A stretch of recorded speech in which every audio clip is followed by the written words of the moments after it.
청취자분 안녕하십니까. 신유래 뉴스 정면 승부 진행을 맡고 있는 명지대학교 정치외교학과 신유래입니다. 미국 대선 지금 시작이 됐습니다. 하지만 우리는 목요일날 큰 정치적 이벤트가 있죠.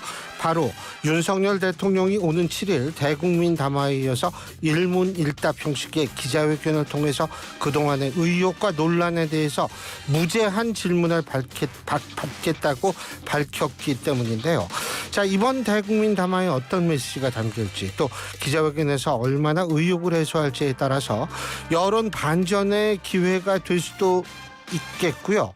반대로 또 다른 위기의 시작이 될 수도 있습니다. 중요한 선택의 기로에 서게 됐다라고 말씀드릴 수 있는데, 자, 어떤 길을 가게 될지 저도 상당히 궁금합니다. 자, 오늘의 방송 내용 소개해드리겠습니다. 1부에서는 정면 브리핑, 오늘은 1부에서 보내드립니다. 김영민 아나운서와 함께 여러분이 놓치지 말아야 할 뉴스 짚어보고요. 2부에서는 국민의힘 조경태 의원 연결해서 대통령 대국민 담화와 관련한 입장, 그리고 국민의힘 내부 분위기 짚어보겠습니다. 이어서 3부 여야 썰록에서는 국민의힘 박용찬 영등포 울 당협위원장, 서영주 맥 정치사회연구소장 두 분과 함께 정치권 이슈 자세히 알아보고요. 4부에서는 국민의힘 윤상현 의원 연결해서 국내 정치권 이슈부터 미국 대선 전망까지 두루 입장 들어보겠습니다. 11월 5일 화요일 신유래 뉴스 정면 승부 지금부터 시작합니다.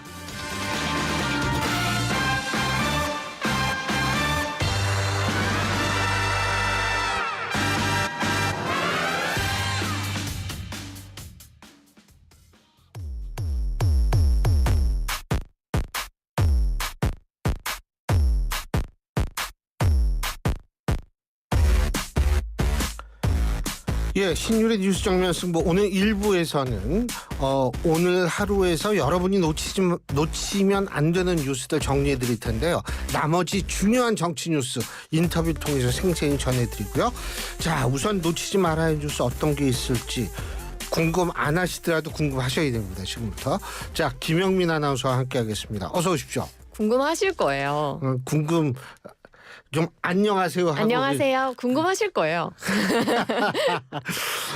야, 오늘 우리 김영민 아나운서는요 추위를 엄청 타요. 네, 너무 추워요 요새. 그죠?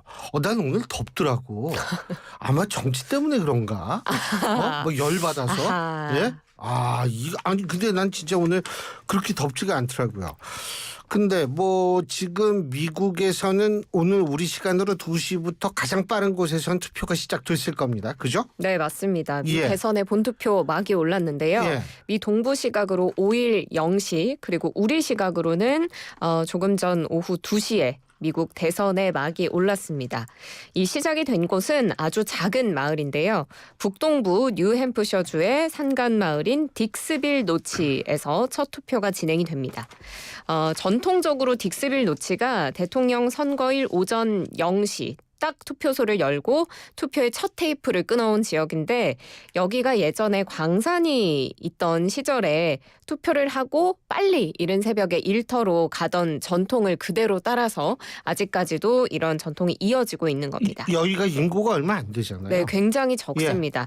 뉴햄프셔주는 주민 100명 미만 지자체는 자정에 투표를 시작해서 결과를 곧바로 공개할 수 있도록 하는 규정을 갖고 있어서 유권자 6명이 투표를 했는데 해리스 부통령과 트럼프 전 대통령 동률로 3대3 결과가 나왔습니다. 이야.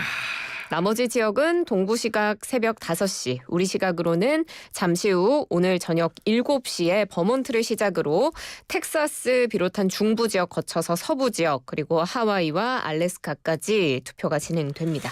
이 딕스빌 노치가 여기 주민들이 자부심을 갖는 게 뭐냐면, 우리의 투표 결과가 최종 투표 결과로 이어진다 이런 거였었는데. 아, 그래요? 그럼 대통령이 둘이 되는 건가요? 이게 이름은 하원에서 뽑습니다. 아하, 예, 그렇군요. 동률일 경우엔 하원에서 뽑아요. 네. 그러면은 물론 미국은 크로스 보팅도 많고 뭐죠? 교차 투표도 많고 그렇기 때문에 거기에서 이제 좀 어떻게 이른바 우리나라식으로 표현하면 난 그 표현 되게 싫어하는데 반란표 뭐 이런 게 나오면 어떻게 될지 모르지만 일단 하원은 공화당이 우세하죠.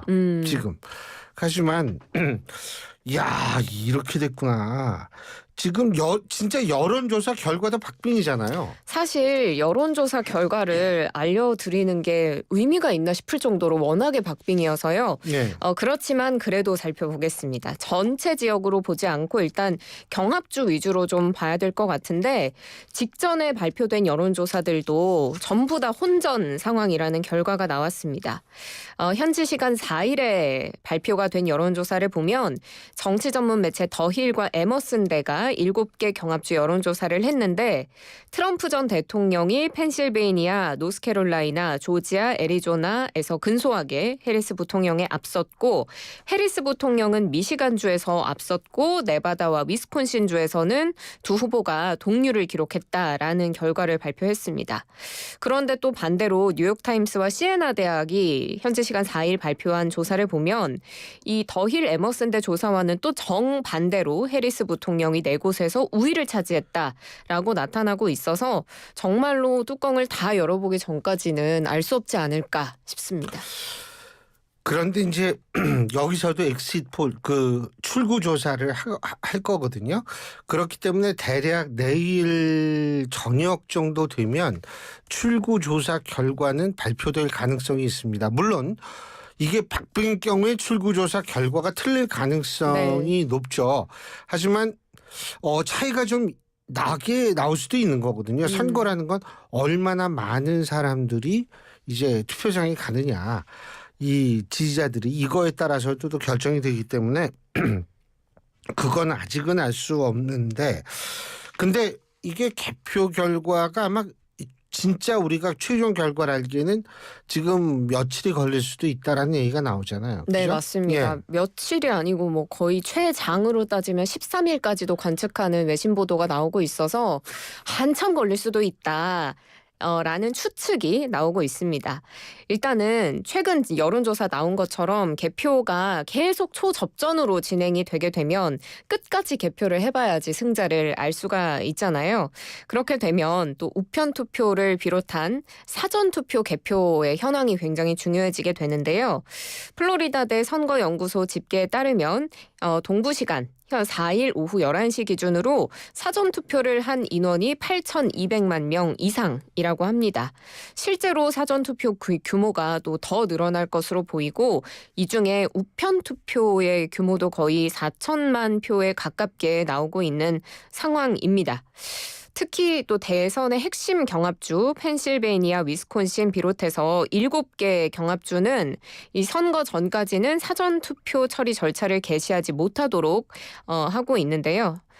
일부 경합주에서는 또 본투표 전에 사전투표 처리할 수 있도록 한 주도 있기는 합니다만 애리조나주 같은 경우에는 투표일 당일까지도 우편투표를 접수를 받고 또 이게 우편투표를 접수받는 유효분이 주마다 다 다르고 시간도 다르기 때문에 개표가 늦게 시작되면 개표와 집계를 끝내는데 시간이 또 상당히 걸리고 우편투표의 비중이 상당하기 때문에 우편투표 개표 처리하는 데도 시간이 걸리고 해서 생각보다 시간이 늦어질 수 있다라는 전망입니다. 제가 이 개표 얘기하니까 갑자기 그 생각이 들어요. 우리나라는 사실 전자개표, 요새 검표는 뭐 수작업을 한다고 하는데 그 독일에서요. 그러니까 헌법재판소 있죠, 우리나라에.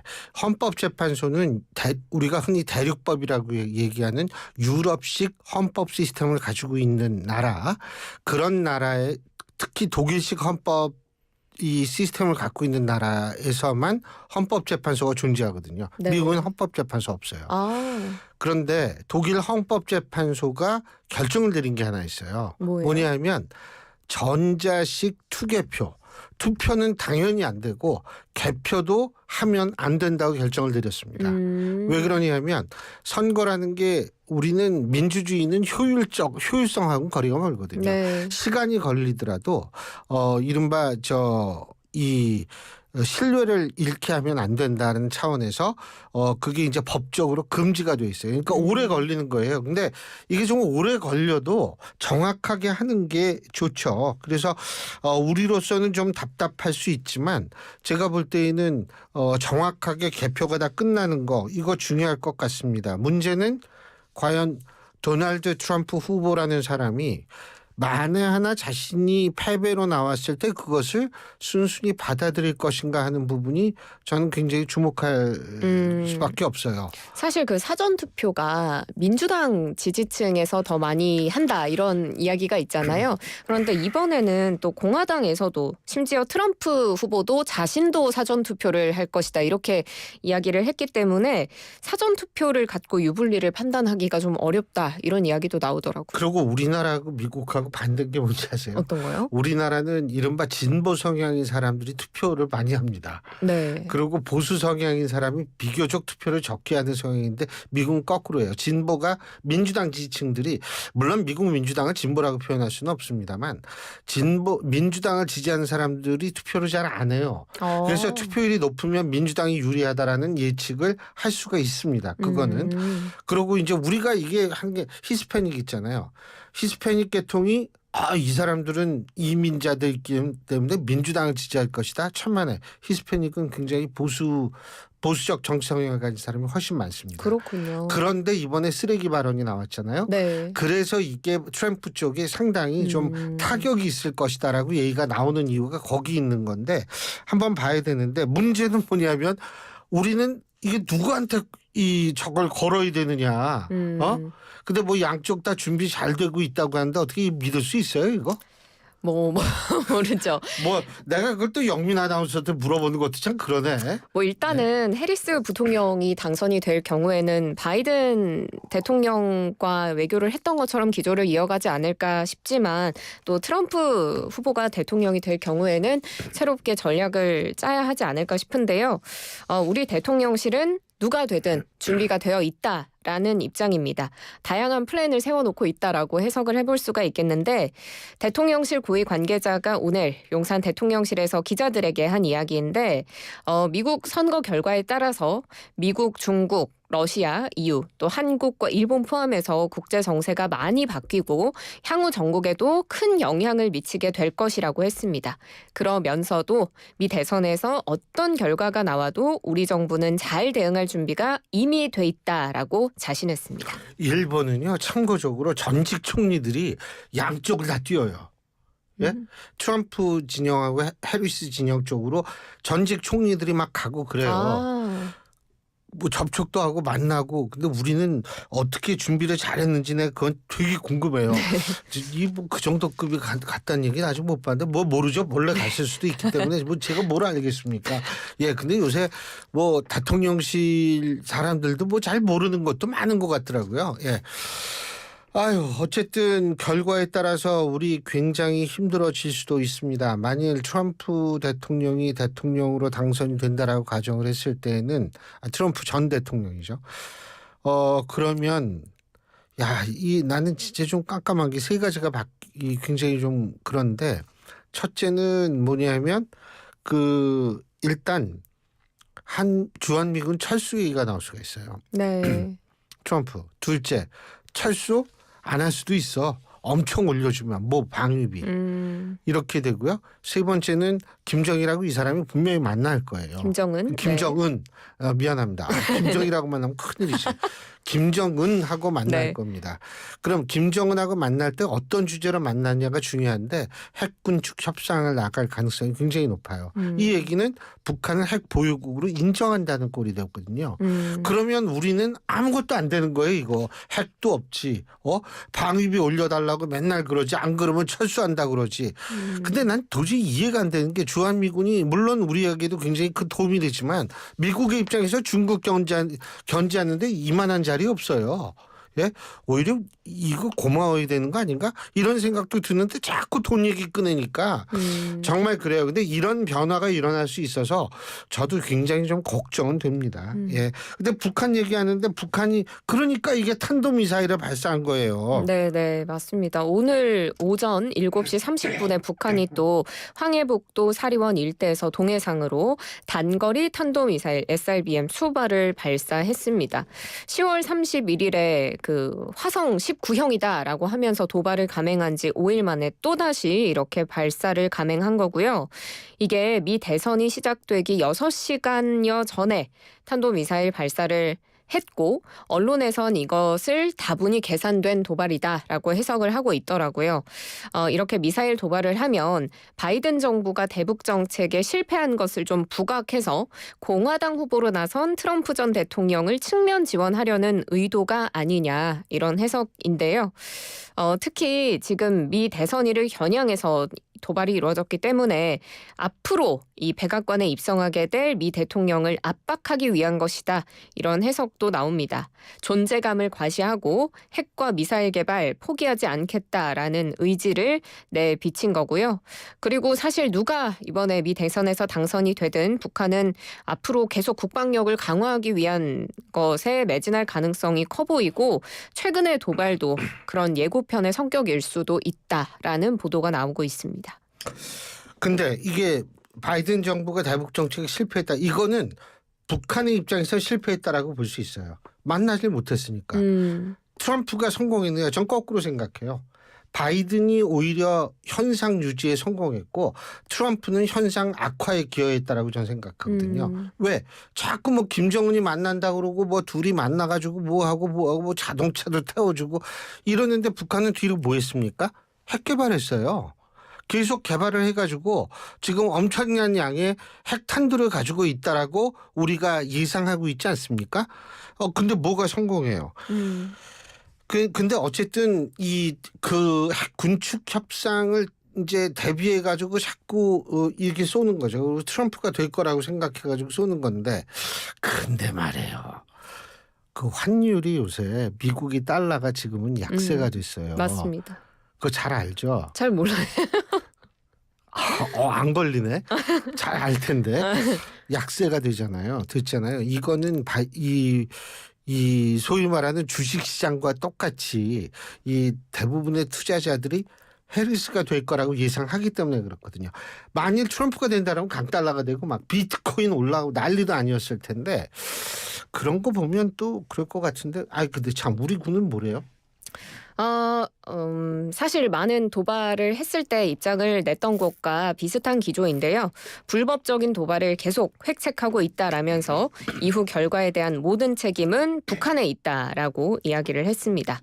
남기소 합참 공보부실장은 입장문을 내고 북한은 비열한 오물 및 쓰레기 풍선 살포와 GPS 교란 등으로 우리 국민의 안전을 위협해왔고 그리고 동해선 경의선 연결도로 폭파쇼를 벌여서 국제사회로부터 고립을 자초해 스스로를 혹독한 수용소로 만들고 있다라고 지적을 했습니다.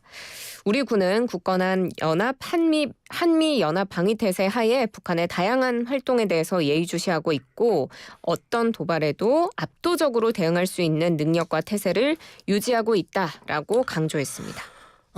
참고로 대화로 평화가 유지되고 평화를 이룬 적은 인류 역사상 없어요. 힘이 필요한 거죠. 그거는 굉장히 중요합니다. 2차 대전 때 말이에요.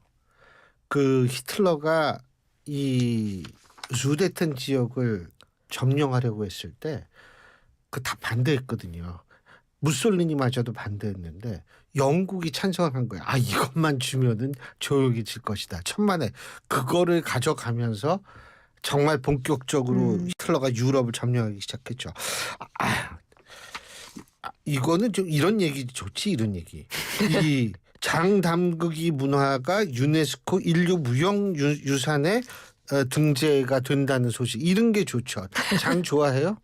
네, 좋아합니다. 무슨 장 좋아하세요? 저 간장이요. 간장. 나도 간장. 초장도 난 좋아해요. 초장은 별로고 난 간장을 좋아해요. 간장 좋아합니다. 간장 종류가 우리나라는 양조가 몇 종류 되죠? 간장. 네네 국간장 뭐 그렇죠? 그런 거 있죠. 근데 일본은 간장 종류도 많더라고요. 진짜로. 근데 간장이 참 중요하죠. 저도 간장 좋아해요. 네. 근데 이게 간장이 유네스코가 된 게 아니라 된장, 고추장, 간장 다겠죠. 그 그죠? 담그는 문화가 이제 등재가 확실시 된다라는 소식입니다. 막 계속해서 뭐 전쟁, 국제사회 얘기하다가 장 얘기하니까 이런 게 좋아요. 편안해지네요. 네, 콩을 발효해서 된장, 간장 만들어 먹는 우리의 장 문화가 유네스코 인류 무형 죄송합니다. 인류 무형문화유산에 등재될 것이 확실시 됩니다. 죄송할 거 없어요. 네, 요 누리집을 통해서 유네스코가 내용을 공개했는데요. 무형문화유산 보호 정부간위원회 산하의 평가기구에서 이 한국의 장담극이 문화심사에서 등재 권고 판정을 내렸습니다. 그러니까 아직 등재가 된 건 아니라는 건데요. 평가기구는 등재 신청서를 제출한 유산을 심사해서 그 결과를 세 가지로 구분합니다. 등재, 정보 보완, 혹은 등재 불가입니다. 그런데 우리는 등재 판단을 받은 거고요.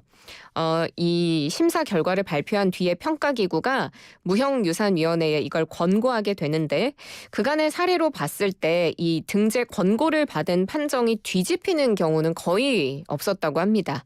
그래서 확실시 된다라는 표현을 쓰는 거고요. 최종 등재 여부는 12월 2일에서 7일 열리는 제19차 무형유산위원회 논의를 거쳐서 결정이 됩니다. 이번이 처음이에요. 우리가 그 인류 무형문화유산 발음이 무지개 어려워요. 네. 이 처음이에요. 우리가. 아예 그럴 리가요. 저희가 아니에요? 굉장히 많이 등재가 되어 있는데요. 한국의 장담극이 문화가 한국의 23번째 인류 무형문화유산이 될 것이 확실해 보입니다. 우리나라가 2001년에 종묘제례 및 종묘제례학을 시작으로 또 가장 최근에는 2022년에 한국의 탈춤까지도 인류 무형문화유산 대표 목록으로 등재가 되어서 총 22건을 이미 보유하고 있고 이게 얼마나 많은 거냐면 중국, 프랑스 등에 이어서 세계에서 5번째로 인류 무형문화유산 종목을 많이 보유한 국가이기도 합니다.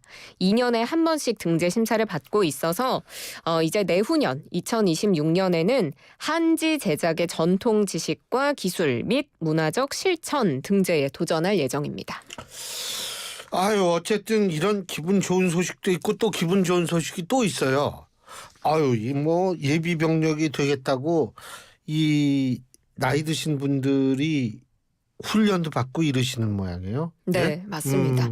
시니어 아미라는 공식 명칭을 가지고 있는데요. 국방부 사단 법인으로 은퇴한 노인이 나라를 지키고 또 인구 감소에 따른 병력 부족 문제도 직접 해결하자라면서 자발적으로 나서서 지난 작년 6월에 창단을 했고요. 자원자들을 모아서 자체적으로 훈련을 진행합니다. 그런데 이제 지난 4일에 육군 2군단 강원 춘천과학화 예비군 훈련장에 이 시니어 아미들이 모여서 훈련을 진행을 한 겁니다. 총 93명의 시니어 아미가 모였고 3개조로 나눠서 목진지 전투와 시가지 전투, 영상 모의 사격 훈련까지도 참여했습니다. 시니어 아미의 윤승모 대표는 우리 사회에 시니어 아미가 의미 있는 역할을 할 수 있도록 나라가 부르면 우리는 헌신한다. 이런 기치를 실천하고 있다고 밝혔고요. 국방부 협의를 거쳐서 올해 또 괴산이나 서산, 보령, 합천 등지에서 예비군 훈련을 이어나갈 예정이라고 밝혔습니다. 여성도 훈련에 참여하는 것 같은데요? 네, 맞습니다. 이 시니어 아미가 특정 연령, 특정 나이를 정해놓고 자원을 받는 것이 아니고 나이와 성별의 조건 없이 병력을 모집하고 이를 활용하는 걸 목적으로 하기 때문에 여성 시니어 아미도 존재합니다. 이번 훈련에도 5명의 여성 시니어 아미들 예외 없이 모든 훈련에 참여해서 같이 구슬땀을 흘렸는데요. 연합뉴스 인터뷰를 보면 여성 훈련병인 61살 조연교 씨는 오래전부터 군인이 되고 싶었는데 이제서야 꿈을 이뤘다라고 인터뷰를 하면서 앞으로는 총으로 싸우는데 한계가 있을 것 같아서 꾸준히 드론까지 배우고 있다고 전했습니다.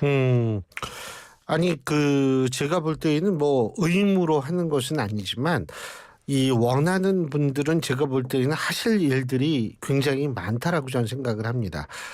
그렇기 때문에 이런 부분에 대해서 우리가 단순하게 이색적인 장면이라고 볼 것이 아니라 정말 이분들이 국방에 어떤 기여할 수 있는 부분이 굉장히 많기 때문에 그런 쪽으로 우리가 좀 아주 신중하게 생각을 해볼 필요는 있다라는 생각이 드네요. 오늘 여기까지 하죠. 수고하셨습니다. 고맙습니다. 김영민 아나운서였습니다. 안녕하세요.